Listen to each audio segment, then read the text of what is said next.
to my channel. If you're new here, my name is Brittany and I'm on a mission to hit 3,000 subscribers. So make sure you click that button below. I would appreciate it. So I've actually had a couple people comment on how I actually create my designs when it comes to my RICOMA. Now, as I mentioned in numerous videos, RICOMA does provide you a free software called Chroma. And to be honest with you, they don't provide any training on it, right? So it's all just learn as you go.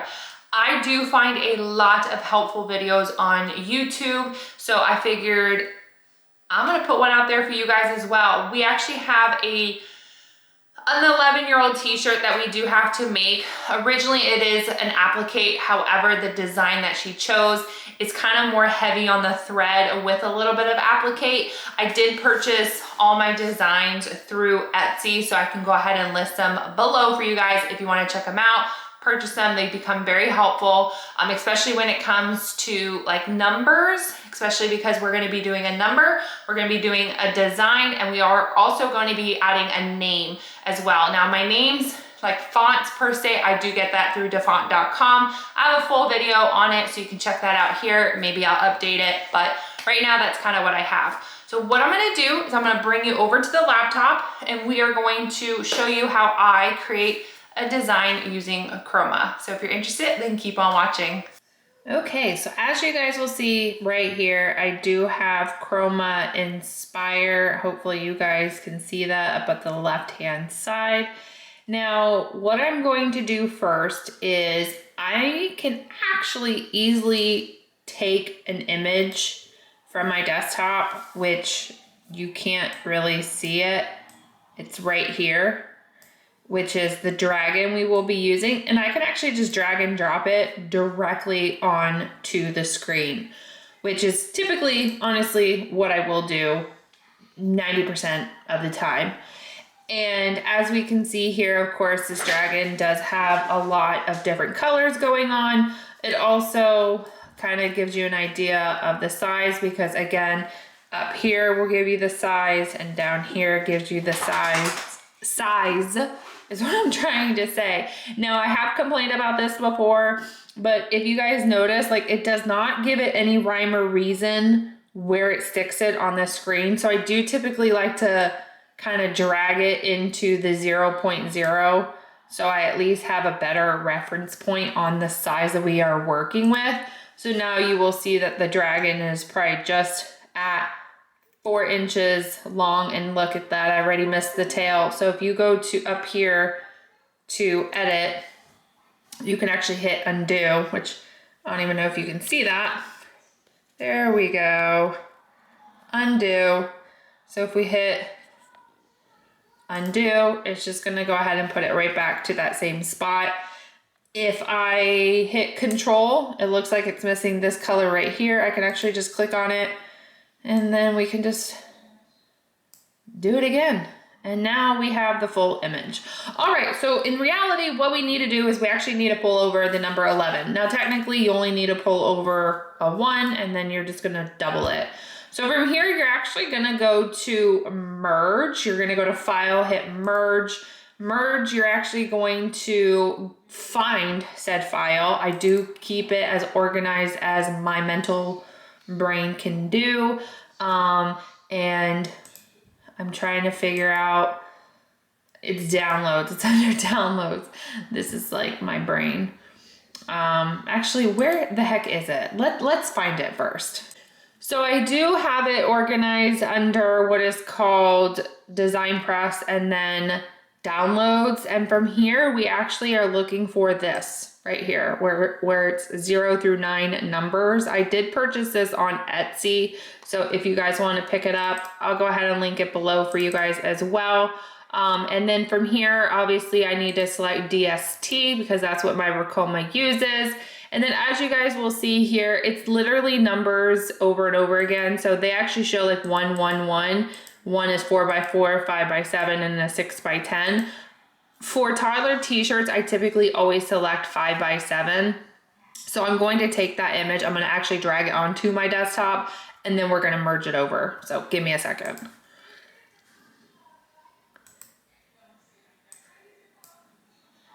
Okay, so as you just seen, I just went ahead, grabbed it, and dragged it onto my desktop. Now I'm gonna go back into Chroma.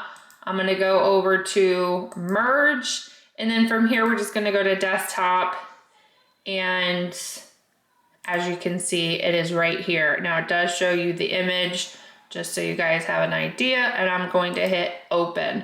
By doing that, okay, it allows you to have two images at the same time. If I was to drag and drop this number 1, it would actually remove the dragon, and then vice versa. So you can not only drag and drop one image, and then from there you do have to merge. Obviously we can tell the size difference here on what we're working with. So things will have to get bigger, some things will have to get smaller. Again, we are working on an extra large youth, so I do have a little bit of a wiggle room with size. Also keep into consideration, I am gonna be using, I believe it is my, you would think I would remember my mighty hoop. I'll go ahead and throw it up here, the size mighty hoop that I will be using, so I do stay within those parameters when I am working on my design. So from here, as you guys know, this is actually an applique. Applique is when it's going to embroider, it's gonna do an outline. It's then going to do, you're gonna then put your fabric down, it's gonna stitch it again, you're gonna cut out your fabric, and then it's gonna stitch it a third time. So it's a 3-layer process in order for you to get your outline, your fabric, your cutout of your fabric, and then it will finally do like this giant border. And so that is what applique basically is. And as I said, it is a number 11. So we're just gonna go ahead. I just did that without even explaining. I actually will just, let me slow back down. I actually will just highlight the number I'm on, hit Control and copy, and then Control and paste. And paste is actually Control C, which is copy, and then Control V is paste. So that is exactly what we are going to do here. And then I accidentally let it go. So now I have to highlight it, hit Control, and then highlight the 3 different embroiders, and then I can now move it on over. Now, of course, this is where you are gonna take your time in order to like line up the numbers. So now I have all my 11s kind of scheduled. I am gonna just kind of zoom out a little bit, and then from here, again, we're just going to constantly be kind of like moving things around, because now I want to try to create the design. So again, I'm going to be taking my number 11. I'm going to start it at my 0.0, which as you guys can see, it's 0 here, 0 here, and this is why I'm putting it there. So it kind of gives me a good idea of what size I'm working with, because as of right now, this is about 6 inches down, and this is going to be almost shy of, well, it almost is 7.5 if you actually look at it. So kind of gives you a good idea, a reference point of what we're working with. All right, so from here, I'm probably just gonna be a little quiet. I'm trying to figure out a design, a reason, a rhyme of where I'm putting things. And honestly, this is kind of where you just take your time and have a little fun, and then let's see what we figure out.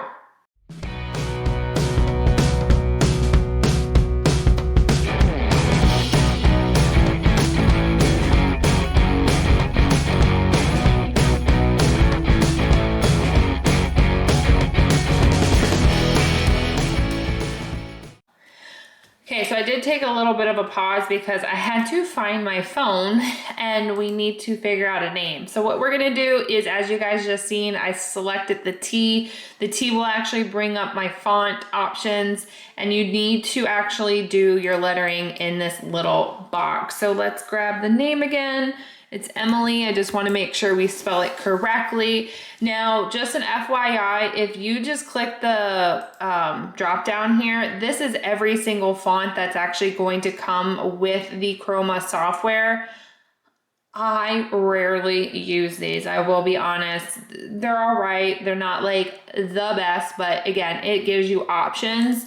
However, if you select this magical double T button right here, she opens up to your entire computer base, and now you get to see every single font that you've ever downloaded. which is obviously where the golden ticket is. So obviously I am going to be selecting a font through here. Like I mentioned before, I do defont.com. Everyone has their rhyme and reason on whether they like it, they dislike it, whatever the case is, you do you. I am very careful on the fonts I do select. I'm very careful when I'm looking at the thread pattern, making sure that the letters don't get distorted, things like that. So just an FYI. Obviously, as you see that I just selected Bubble Jelly. I'm just gonna kind of start with this one first, and I am gonna click on the little arrow button up here. The arrow button will actually allow me to now adjust the size. So as you guys see, here is what it would look like embroidered. To be honest with you, your best thing to do is there's this little box up here. I'm gonna point with my finger right here. This is a little box. If you actually click on that, it will show you what it now looks like embroidered.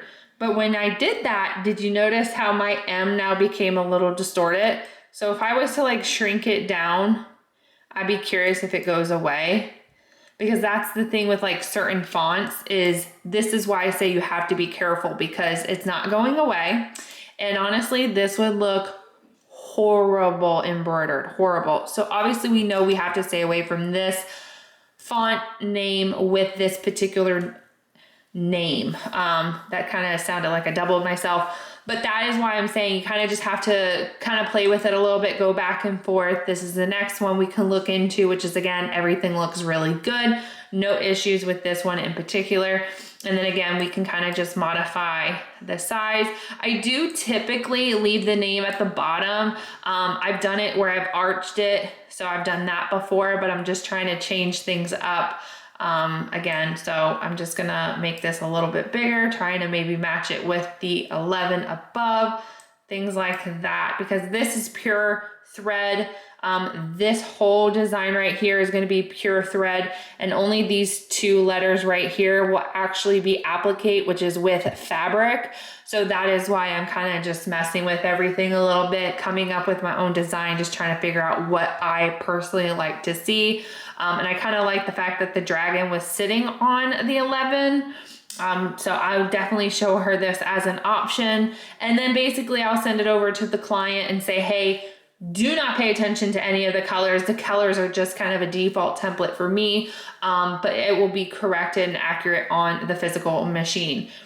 Now, once I have gone ahead and did my font, or I've gone ahead and created my design, if you guys are really curious on like the thread, if you're curious on the size, the way it's going to all print out, things like that, if you actually go up to File and you hit Print Preview, which I do this all the time, and you actually kind of zoom in a little bit, it shows you right up here. I don't even know if you can see it, but up here, it actually shows you the width, which is 8.77, and my height is 8.92.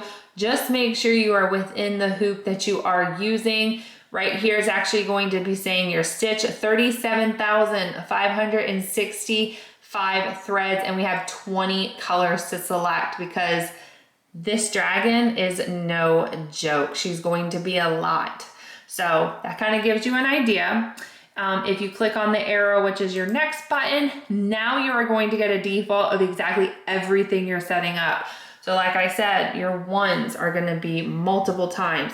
Then we got your ones going again. So and then we're going to break it down into the dragon and then end up, I know this is horrible, but end up at the name all the way at the bottom. All right, and that is everything. I really hope that this video you guys found helpful. I know when it comes to creating designs, you just kind of have to just show a couple different options, maybe just play with it just a little bit in order to find exactly what you're looking for. So again, just kind of take your time with it. If you are trying to use Chroma, just use YouTube, just kind of Google Chroma Inspire, because that's personally what I use is Chroma Inspire. Just write Chroma Inspire and then what you're trying to accomplish. And honestly, there will be a YouTube video out there for you guys. So just kind of learn, take your time with it. But it is very, very helpful. So I hope you do enjoy this video. Hope it wasn't too long, but I appreciate you guys for watching. Please make sure to leave any comments, suggestions on videos you guys would like to see next, and I'll see you on the next crafting project. Also, before I end it, I will be filming me physically embroidering this, so make sure you do subscribe and we will see that project here in the next coming weeks. All right, bye guys.